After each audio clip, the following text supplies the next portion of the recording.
चलिए नमस्कार, आप सभी को मेरे YouTube चैनल में स्वागत है। और आज हम आप लोगों को पढ़ा रहे हैं उत्तक के बारे में। और उत्तक में भी हम आज आप लोगों को केवल पादप उत्तक के बारे में पढ़ाएंगे। यानी इस वीडियो में कम्प्लीटली पूर्ण रूप से आपको पादप उत्तक के बारे में जानकारी मिल जाएगी। अगर आप इस वीडियो पर नए हैं तो इस चैनल को सब्सक्राइब ज़रूर करें और दूसरों को लाइक और शेयर कर देते हैं तो और अच्छा रहेगा। तो सबसे पहले चलिए आते हैं कि उत्तक किसे कहते हैं। तो कह रहा है कि उत्तक कह रहा है कि किसी जीव के शरीर में कोशिकाओं के समूह को क्या कहते हैं, उत्तक कहते हैं, जिनकी उत्पत्ति एक समान हो तथा वे एक विशेष कार्य को क्या करते हैं। यानी हम कह सकते हैं कि समान रचना और एक समान से दिखने वाले कोशिकाओं के समूह को क्या कहते हैं, उत्तक कहते हैं। और उत्तक में जितनी भी कोशिकाएं होती है वह सब आकार और आकृति में क्या होती है, एक समान होती है। परंतु कभी कभी कुछ उत्तकों में आकार और आकृति में असमानता भी पाई जाती है, किंतु उनकी उत्पत्ति और कार्य क्या होते हैं, एक समान होते हैं। कोशिकाएं मिलकर उत्तक का निर्माण करती है और उत्तक के समान रचना और कार्य होते हैं। तो आपको बता दें, आपको पता होता है कि जीवों के शरीर का रचनात्मक एवं क्रियात्मक जो होता है इकाई को हम लोग कोशिका कहते हैं। और बहुत सारे कोशिकाओं को मिलने से उत्तक बनता है और बहुत सारे उत्तक को मिलने से जो होता है वह अंग बनता है और बहुत सारे अंग को मिलने से अंगतंत्र बनता है। और जब बहुत सारा अंगतंत्र मिलता है तो किसी भी जीव के एक शरीर का क्या होता है, निर्माण होता है। जीवों के शरीर का क्या होता है, निर्माण होता है। इस प्रकार से हम कह सकते हैं कि बहुत सारे अंगों को मिलने से अंगतंत्र और अंगतंत्र से मिलकर ही किसी जीव के शरीर का क्या होता है, निर्माण होता है। तो आइए सबसे पहले आज हम आप लोगों को कम्प्लीटली पढ़ाते हैं पादप उत्तक क्या है। तो मुख्य रूप से जो पादप उत्तक होता है, मुख्य रूप से पादप उत्तकों को जो होता है वह दो भागों में बांटा गया है। कितने भागों में बांटा गया है, दो भागों में बांटा गया है। पादप उत्तक को मुख्य रूप से दो भागों में बांटा गया है। कितने भागों में बांटा गया है, दो भागों में बांटा गया है। ठीक है, कितने भागों में, दो भागों में बांटा गया है। पहला है विभजयोतकी उत्तक और दूसरा है अस्थायी उत्तक। तो चलिए आते हैं सबसे पहले हम लोग आते हैं विभजयोतकी उत्तक क्या है। तो इसके बाद हम आएंगे अस्थायी उत्तक कहते हैं। तो कह रहा है विभजयोतक शब्द का जो सर्वप्रथम प्रयोग किया था वो नगोली द्वारा किया गया था। और आपको विभजोत्तक बता दें कि विभजोतकी उत्तक की कोशिकाएं अविभेदित होती है, अर्थात उनका आकार और कार्य अभी विशिष्ट नहीं होता है। यह उत्तक पौधे के वृद्धि और विकास के लिए उत्तरदायी होता है।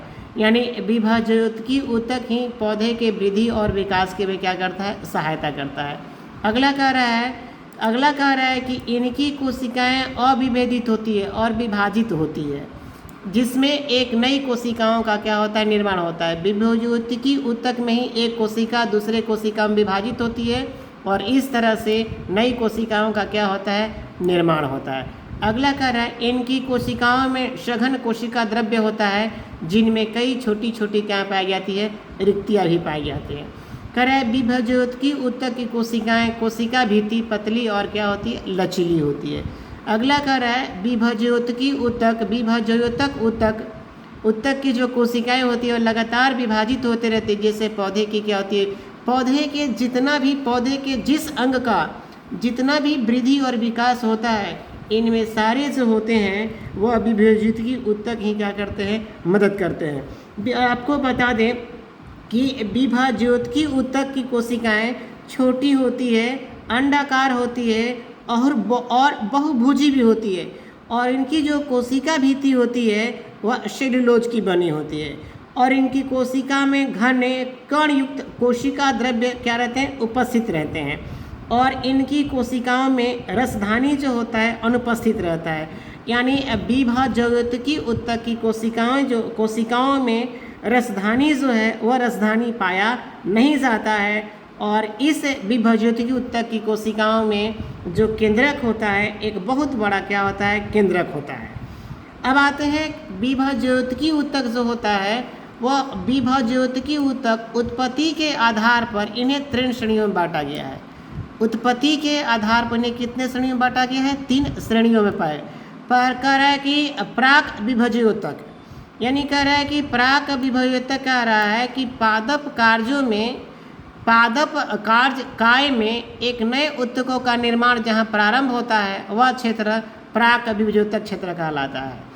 इससे उत्पन्न कोशिकाएं सामान्यतः प्राथमिक विभज्योतक में विभेदित हो जाती है। इन कोशिकाओं को भ्रूणीय विभज्योतक अथवा आद्य कोशिका अथवा सत्य विभज्योतक भी क्या कहता है, कहा जाता है। आगे कह रहा है कि प्राक विभज्योतक पादप शरीर में बनने वाली पहली भ्रूणीय अवस्था में विकसित विभज्योतक कोशिकाएं होती है। ये कोशिकाएं पादप भ्रूण के मूलांकुर और प्रांकुर के विकास में सहायक विकास के समय निर्मित होती है और नवोभिद अथवा शिशु पादप के रूप में वृद्धि, यानी जब पौधे जब अंकुरित होते हैं उस समय ये कोशिकाएं, ये जो ऊतक होते हैं वो काफ़ी क्या होते हैं, विकास करते हैं। अगला इसका है प्राथमिक विभज्योतक। करें प्राथमिक विभज्योतक कोशिकाएं पौधे की प्रारंभिक अथवा शिशु अवस्था से ही पादप के शरीर में विकसित हो जाती है। इनका परिवर्धन प्राक विभज्योतिकी कोशिकाओं से होता है और प्राथमिक विभज्योति की सक्रियता के कारण प्राथमिक अस्थायी ऊतक, बाह्य त्वचा, प्राथमिक जाइलम, प्राथमिक फ्लोएम आदि बनते हैं। यानी कह सकते हैं कि प्राथमिक विभज्योतक ऊतक के जो होता है या ऊतक का बाह्य त्वचा, यानी कि पौधे का जो सबसे बाहरी त्वचा है वो जाइलम और क्या है, फ्लोएम आदि बनने में प्राथमिक विभज्योतक कोशिकाएं क्या होती है, काफ़ी जीवन पर्यांत और सक्रिय विभाजनशील मदद करती है। और ये जीवन पर्यांत सक्रिय और विभाजित, यानी कि पेड़ पौधे की कोशिकाएं प्राथमिक विभज्योतक होता है, ये पेड़ पौधे के पूरे जीवन भर ये क्या होते रहता है, विभाजित होते रहता है। और यह मुख्य रूप से पादप शरीर और यह पादप शरीर की जड़ तने अथवा शाखाओं के अंतिम सिरों पर पर्णकलिका और अघोत के रूप में क्या होता है, पाया जाता है। दूसरा है द्वितीयक विभज्योतक।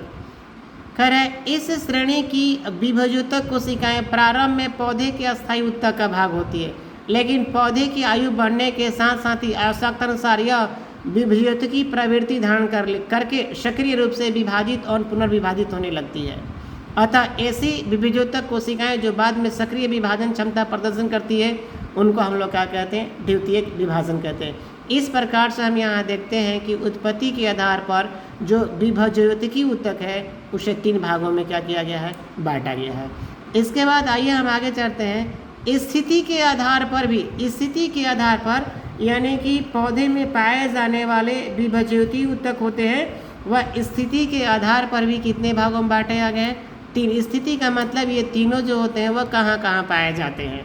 तो पहला है शीर्षस्थ विभज्योति ऊतक। शीर्षस्थ जो विभज्योति ऊतक होता है यह कह रहा है कि यह तने जड़ के शीर्ष भाग पर पाया जाता है और इसी कारण पौधे के लंबाई में क्या होती है, वृद्धि होती है। यानी शीर्षस्थ विभज्योतिकी ऊतक के कारण ही पौधे के लंबाई में क्या होती है, वृद्धि होती है। यह ऊतक कह रहा है कि यह ऊतक जो होता है प्राथमिक विभज्योतिकी ऊतक से क्या होता है, यह जो ऊतक होता है वह प्राथमिक विभज्योति ऊतक से क्या होता है, बनता है। करें इनकी कोशिका विभाजित एवं विभेदित होकर अस्थायी ऊतक बन जाती है। यानी जब शीर्षक विभज्योति ऊतक की कोशिकाएं जब विभाजित हो जाएगी तो यह विभाजित होकर अस्थायी ऊतक की कोशिका में क्या हो जाएगी, परिवर्तित हो जाएगी। इससे पौधे के कह रहा है कि शीर्षस्थ विभज्योति ऊतक के पौधे के प्राथमिक वृद्धि होता है। यानी इस ऊतक से पौधे में जो होता है वह कौन सा वृद्धि होता है, प्राथमिक वृद्धि होता है। और दूसरा है पार्श्व विभज्योति ऊतक। कह रहा है कि यह तने और जड़ के परिधि पर पाया जाता है और पौधे की मोटाई में क्या करता है, वृद्धि के लिए जिम्मेदार होता है। यानी कह रहा है कि यह पार्श्व विभज्योति कहता है कि यह जड़ तने के शरीर के परिधि पर पाया जाता है और यह पौधे की मोटाई में वृद्धि के लिए क्या होता है, जिम्मेदार होता है। इसके अलावा हम आपको ये बता दें कि कह रहा है कि यह जो होता है जड़ और तने के पार्श्व भाग में होता है एवं द्वितीयक वृद्धि कराता है। यह पौधे को कौन सा वृद्धि कराता है, यह पौधे को द्वितीयक वृद्धि कराता है। इसके आगे बता दें कि इससे संवहन ऊतक बनता है। हम आपको बता दें कि पौधे में 2 तरह के संवहन ऊतक पाए जाते हैं, जाइलम और फ्लोएम, जिसकी चर्चा हम आगे करेंगे। तो यह जो होता है यह पौधे के संवहन ऊतक बनाने में क्या करता है, मदद करता है। इसके अलावा हम बता दें कि यह भोजन संवहन का भी क्या करता है, कार्य करता है। यह भोजन संवहन का भी क्या करता है, कार्य करता है। और यह संवहन उतरों के कारण यह तना की चौड़ाई में भी क्या करता है, परिधि होता है। तो इसी के कारण तना की चौड़ाई में क्या होती है, वृद्धि होती है। इसके अलावा तीसरा है अंतर्वेशी विभजित ऊतक। कह रहा है कि यह तने और जड़ के पार्श्व संधियों के पास होता है और पौधे की लंबाई में वृद्धि के लिए क्या होता है, जिम्मेदार होता है।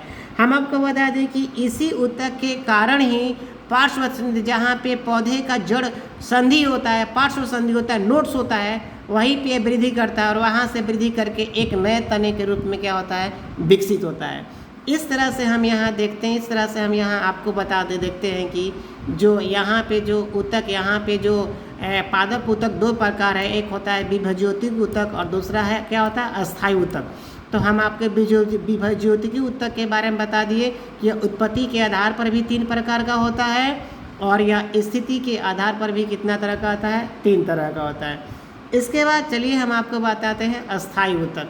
अस्थायी ऊतक कह रहा है कि जब विभज्योति ऊतक जब विभाजित हो जाता है और जिसमें विभाजन की क्षमता नहीं रह जाती है, वह क्या हो जाता है, वह जो होता है वह अस्थायी ऊतक में क्या हो जाता है, बदल जाता है। किस ऊतक में बदल जाता है, वह अस्थायी ऊतक में क्या हो जाता है, बदल जाता है।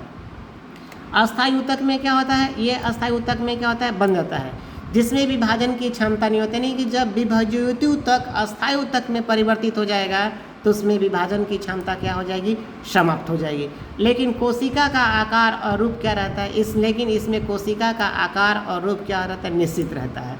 कह रहा है इसके आधार पर भी कह रहा है कि अस्थायी ऊतक को 2 भागों में बांटा गया। एक को कहते हैं सरल अस्थायी ऊतक और दूसरे को हम यहाँ कहते हैं जटिल अस्थायी ऊतक। क्या कहते हैं, पहले को क्या कहते हैं, सरल अस्थायी ऊतक और दूसरे को क्या कहते हैं, यानी अस्थायी ऊतक 2 तरह का होता है। एक होता है सरल अस्थायी ऊतक और दूसरा क्या होता है, जटिल अस्थायी ऊतक। तो सबसे पहले आते हैं हम क्या, सरल अस्थायी ऊतक। कह रहा है कि सरल अस्थायी ऊतक समरूप कोशिकाओं का बना होता है। यानी कह सकते हैं कि सरल अस्थायी ऊतक में जितनी भी कोशिकाएं होती है वह सब क्या होती है, समरूप होती है, यानी कि उनका रूप क्या होता है, एक जैसा होता है। और सरल अस्थायी ऊतक भी कितने प्रकार का पाया जाता है, ये 3 प्रकार का पाया जाता है। पहला है, इसमें आपको पहला बता देते हैं कि मृदुतक है। कह रहा है कि मृदुतक की जो कोशिकाएं होती है वह गोलाकार होती है, अंडाकार होती है, बहुभुजी आकार की होती है और इनकी कोशिका में कोशिका द्रव्य और केंद्रक दोनों पाया जाता है।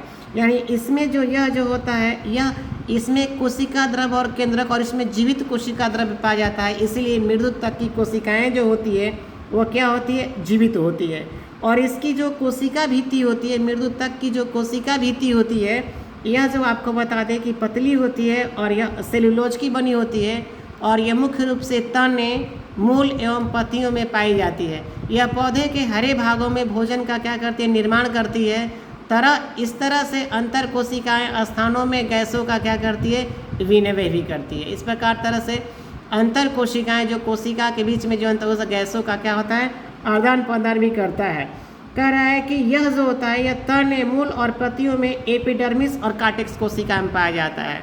मृदुतक की जो कोशिकाएं होती है वो किस कोशिका में पाया जाता है, एपिडर्मिस और कार्टेक्स कोशिका में पाया जाता है। कह इस कोशिका कह रहे कि मृदुतक कोशिका के जो कोशिका होता है उसमें एक बड़ी रसधानी होती है। और आपको बता दें कि एपिडर्मिस जो होता है कोशिका, पेड़ पौधे के सबसे बाह्य जो भाग होता है वो एपिडर्मिस का बना होता है और जो अंतर भाग होता है वह कार्टेक्स कोशिका का बना होता है। इसमें आपको बता दें कि दूसरा होता है कौन सी, स्थूल कोण। दूसरा क्या है, स्थूल कोण। थोड़ा सा आपको यह बता दें कि मृदुतक ऊतक जो कोशिका है उसका थोड़ा सा हम आपको कार्य भी बता देते हैं। आप इसे यहाँ नहीं नोट कर पाए लेकिन आप इसे नोट कर सकते हैं।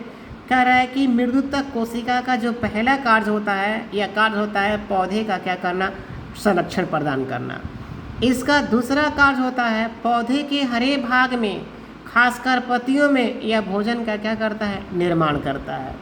इसका तीसरा काम होता है यह ऊतक संचित क्षेत्र में भोजन का संचय करता है और यह उत्सर्जी पदार्थ जैसे गोंद, रेजिन, टैनिन आदि को भी यह संचित कर क्या करता है, रखता है। और इसका चौथा कार्य है यह ऊतक भोजन के पार्श्व चालन में क्या करता है, मदद करता है या सहायक होता है।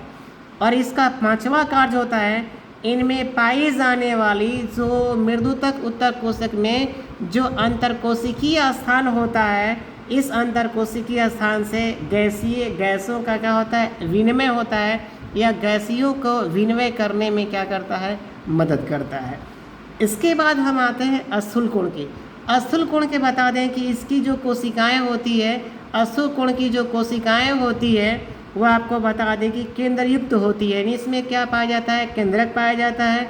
यह लंबी होती है, अंडाकार होती है और बहुभुजी भी होती है, और ये जीवित होती है, और यह रसधानी युक्त होती है, यानी इसमें रसधानी भी पाया जाता है।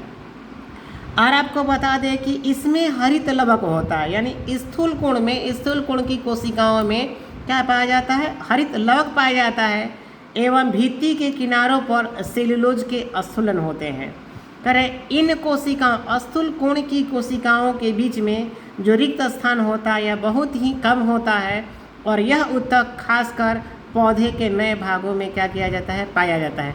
आपको बता दें कि स्थूल कोण जो ऊतक होता है यह पौधे के पर्णवृंत, पुष्पवृंत और पुष्प वाली वृंत में क्या किया जाता है, पाया जाता है। यह जो ऊतक होता है यह जड़ में नहीं पाया जाता है। स्थूल कोण ऊतक जो होता है वह जड़ में नहीं पाया जाता है। और हम यहाँ आपको बता दें, आप नोट करना चाहें तो नोट कर सकते हैं कि स्थूल कोण का भी बहुत सारा कार्य होता है। स्थूल कोण ऊतक का सबसे बड़ा कार्य यह है कि यह जो होता है यह पौधे को यांत्रिक सहायता प्रदान करता है, यानी पौधे को यह खड़ा होने में यांत्रिक सहायता प्रदान करने में काफ़ी क्या करता है, मदद करता है। इसका दूसरा है कि इसमें हरित लवक पाया जाता है, यानी कि स्थूल कोण में क्या पाया जाता है, हरित लवक पाया जाता है, जिससे यह भोजन को क्या करता है, यह भोजन बनाने में क्या करता है, मदद करता है। देखिए हम यहाँ लिखे भी हैं कि यह पौधे को यांत्रिक सहायता प्रदान करता है, और जब इसमें क्लोरोप्लास्ट पाया जाता है तब यह भोजन का क्या करता है, निर्माण करता है। और इसका तीसरा होता है दृढ़ ऊतक। तो हमको बता दें कि दृढ़ ऊतक की जो कोशिकाएं होती है वह लंबी होती है, मृत होती है और संकरी होती है, तथा दोनों किरों पर क्या होती है, नुकीली होती है। अब बता दें कि हम आपको और इसमें थोड़ा सा विस्तृत बता दें कि दृढ़ ऊतक की जो कोशिकाएं होती है इनमें जीव द्रव्य नहीं होता है। इसमें लिग्निन नाम की, इसके भित्ति में लिग्निन नामक एक पदार्थ होता है, जिसके जमने के कारण यह क्या हो जाती है, मोटी हो जाती है। और लिग्निन एक ऐसा रासायनिक पदार्थ है जिसे जमने पर यह सीमेंट की तरह कोशिका को क्या करता है, दृढ़ता या कठोरता प्रदान करता है। इसकी हम आपको बता दें कि इसकी जो भित्तियाँ होती है वह इतनी मोटी होती है कि इसकी कोशिका के भीतर कोई रिक्त स्थान या कोई अंतर कोशिकीय स्थान नहीं पाया जाता है।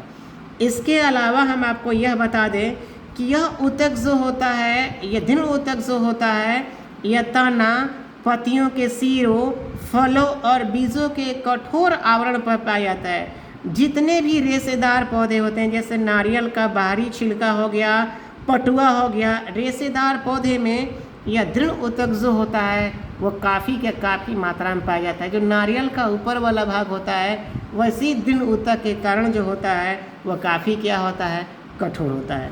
हम आपको बता दें कि दृढ़ ऊतक का भी कार्य होता है। आप लिख सकते हैं कि दृढ़ ऊतक का जो पहला कार्य होता है वह कार्य होता है कि यह पौधे को यांत्रिक सहायता प्रदान करता है एवं आंतरिक भागों की क्या करता है, रक्षा भी करता है। इसका दूसरा कार्य है यह पौधे के बाहरी परतों में यह रक्षात्मक ऊतक के रूप में क्या करता है, कार्य करता है। यानी यह ऊतक बाहर जो होता है या अंदर वाली ऊतक को क्या करता है, रक्षा करता भी है। और यह बता दें इसी ऊतक के कारण, दृढ़ ऊतक के कारण ही पौधे में दृढ़ता और लचीलापन आता है। चलिए ये जो था आपका क्या था, ये जो था क्या अस्थायी ऊतक का पहला था सरल, और दूसरा ऊतक जो होता है वो होता है जटिल ऊतक। और जटिल ऊतक बता दें कि जटिल ऊतक भी दो तरह का होता है, एक होता है जाइलम और एक होता है फ्लोएम। आपको जटिल ऊतक में बता दें कि दो या दो से अधिक प्रकार के कोशिकाओं से बने ऊतक को हम लोग क्या कहते हैं, जटिल ऊतक कहते हैं। क्या कहते हैं, जटिल ऊतक कहते हैं। ये जल और खनिज, लवण एवं भोज्य पदार्थों के शरीर के विभिन्न अंगों तक क्या करता है, पहुंचाता है। जटिल ऊतक, खनिज, लवण, जल और भोज्य पदार्थों को पौधे के शरीर के विभिन्न अंगों तक क्या करता है, पहुंचाता है। आपको बता दें कि यह जटिल ऊतक जो होता है, जटिल अस्थायी ऊतक जो होता है, यह दो तरह का होता है। कितने तरह का होता है? दो। एक को कहते हैं जाइलम और दूसरे को कहते हैं फ्लोएम। अब आते हैं जाइलम किसे कहते हैं और फ्लोएम किसे कहते हैं। एक को कहते हैं जाइलम और दूसरे को क्या कहते हैं, फ्लोएम। जाइलम को दारू भी कहते हैं और फ्लोएम को बास्ट भी कहते हैं। तो सबसे पहले आते हैं जाइलम की। तो सबसे पहले हम चर्चा करते हैं जाइलम की। तो कह रहा है कि जाइलम ऊतक पौधे के, कह रहा है कि जाइलम जो ऊतक होता है या पौधे के मूल, तना और पत्तियों में पाया जाता है। ये 4 तत्वों से बना होता है, जिन्हें ये जाइलम ऊतक भी कितने तत्वों से बना होता है? 4 तत्वों से बना होता है, जिन्हें वाहिकाएं, जाइलम तंतु और जाइलम मृदुतक कहते हैं। हालांकि ये जड़ से जल, जाइलम का मुख्य कार्य होता है कि जड़ से जल और खनिज लवण को अवशोषित करके पौधे के विभिन्न भागों तक क्या करता है, पहुंचाता है, और यह पौधे को क्या करता है, यांत्रिक सहायता प्रदान करता है। अब यहाँ हम चर्चा करते हैं कि जो जाइलम ऊतक होता है ये 4 तत्वों से बना हुआ आता है। अब इन्हीं चारों तत्वों की हम क्या करते हैं, चर्चा करते हैं। तो यहाँ हम सबसे पहले किसके बारे में आते हैं, वाहिनिकाएं के बारे में बताते हैं। तो आपको वाहिनिकाएं के बारे में हम आपको ये बता दें कि इनकी कोशिकाएं लंबी और जीव द्रव्य विहीन होती है। यानी वाहिनिकाएं की जो कोशिकाएं होती है ये लंबी होती है, जीव द्रव्य विहीन होती है, यानी इसमें जीव द्रव्य नहीं पाया जाता है, और ये दोनों सिरों पर क्या होती है, नुकीली होती है। और वाहिनिकाएं में जीवित जीव द्रव्य नहीं पाया जाता है, इसीलिए यह जो कोशिकाएं होती है वो क्या होती है, मृत होती है, और इसकी कोशिका भित्ति काफ़ी क्या होती है, मोटी होती है।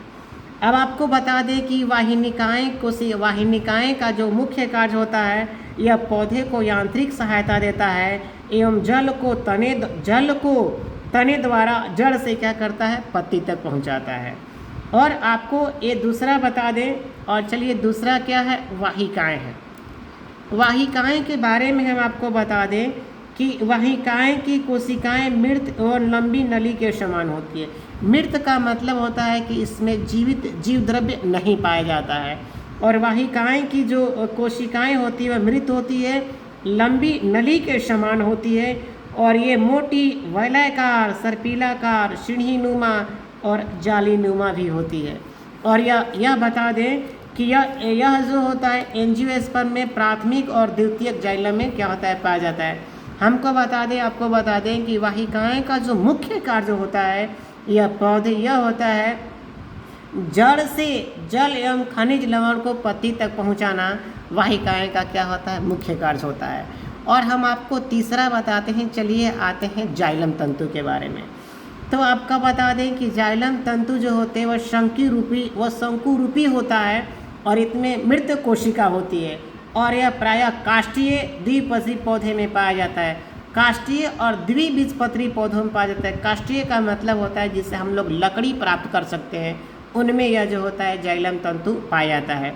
और इस जाइलम तंतु का आपको बता दें कि इसका मुख्य जो कार्य होता है वह होता है पौधे को यांत्रिक सहायता प्रदान करना।